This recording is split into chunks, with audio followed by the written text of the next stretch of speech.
I became involved in helping my father and the high school staff run the yeshiva. Parents needed to be dealt with more professionally in terms of tuition, raising money.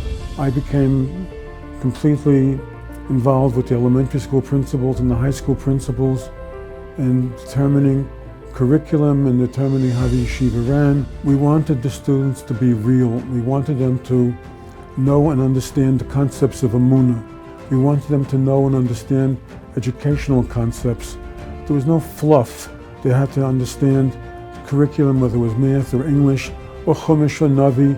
They had to understand and to learn it and to know it well. I saw that Rabbi Kelman took in students from homes that wanted to grow, and the children really grew. I went to some of those chasanas and I saw who they were marrying and what their aspirations were, these talmidos of mine, of ours. B'nos Leah has done so much for so many of us in so many different ways.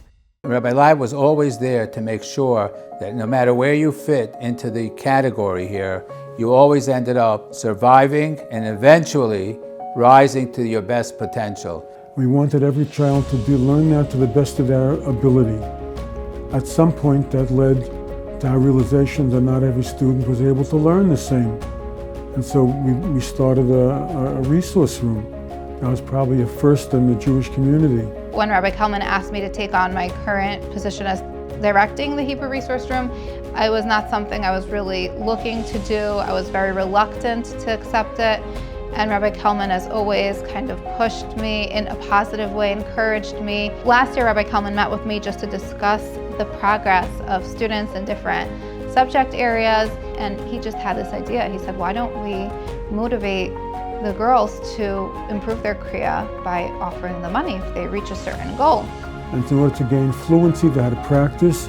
They came, they got tested, and they received an incentive to keep on studying and to keep on growing. There should have been years when we took two classes of 16 or 17 each and combined them into one class of 32 or 34 as a money-making device. It never would occur to him. You don't teach kids in a class of 34 if you can possibly help it. The staff, the teachers, and the principals all have a tremendous respect for my father, and they consult with him about students, about different things that are going on in school. That comes from somewhere. It comes from his respect for them. Without the amazing team that we have of administrators, principals, and teachers and moras, we wouldn't be where we are today. One of the blessings of this school has been that I've worked for men who have strong, competent wives who they've respected very, very much. It means that they were comfortable dealing with strong, competent women. When the women are so competent that they make Pesach and the husbands don't even know that they're doing it, because they sort of do it at night when the husbands are asleep over the course of 3 weeks. When the teachers come and need an extra day off for Pesach, the men are they have no idea why you would possibly need an extra day off for Pesach. Because Pesach, and they've had a full supper every single night until the night of the Seder. Part of the reason the men can deal with us so well, with so much respect, is because, it starts at home. It really starts at home. One day, Erev Pesach, and all of a sudden Rabbi Kelman knocks on the door, and I was wondering what was going on, and there was a little crowd behind him. Opens the door, and there was a little sheep, and my students, they just all jumped out of their seats and ran to the door, and the kids were just so excited. And Rabbi Kelman, you could see his excitement with the children. Pesach time, I'm not sure what I'm more proud of, bringing a sheep around to the classes or bringing a recipe for dessert to the girls to learn how to make, that they should be able to contribute something to the Pesach table. Rabbi Leib had deep personal connection and empathy with the Ichud program. We did our share, but he certainly made Ichud a very welcome and integral part of Prospect Park with his constant support. Rabbi Kelman not only was one of the founders, but he also was one of the most involved principals. Sometimes you're a guest, sometimes you come to somebody's house to make you feel like a stepchild.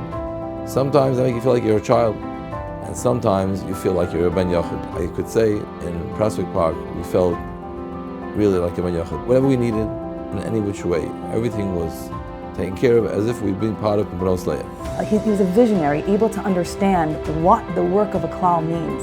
What it means that every child and every student counts. The idea that there is another mechanech out there that if I have a problem in regards to big decisions that we have to make, placements, post schools, what do you do with a student that doesn't belong here but belongs there, and how do you transition without Rabbi Kelman, always there. I have so much akara satov to Rabbi Kelman. The atmosphere that he creates is wonderful, and I felt it as a student, and I feel it so much as a teacher. He created a school that is so dedicated to its values and beliefs and hashkafa, at the same time has such a broad, strong vision. If not for Prospect, I would not be who I am today, and I would direct anyone and everyone to go there. I genuinely mean it. I think that it is the most amazing school and gives you the most amazing life skills, whether it was hashkafic or day-to-day life, academics, time management, any part of the way that you have to live your life, Prospect instills and helps you reach your maximum best in that area. We're seeing the continuation of that Masorah on from Rabbi Kelman to Rabbi Leib Kelman, and now bringing in his son Akiva to continue the Masorah and continue the ideals that ultimately were the foundation from Rabbi Kelman.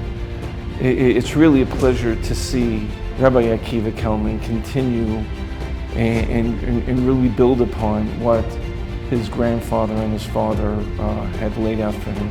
Rabbi Leib, you earned this with all the hard work and all the dedication and all the headaches and all the, as they say, blood, sweat, and tears.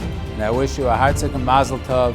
It's not enough just to wish you a Mazel Tov, but in addition to that, you should continue to see nachas from your family, your children, your grandchildren, and your great-grandchildren, and we should always hear in Simchas.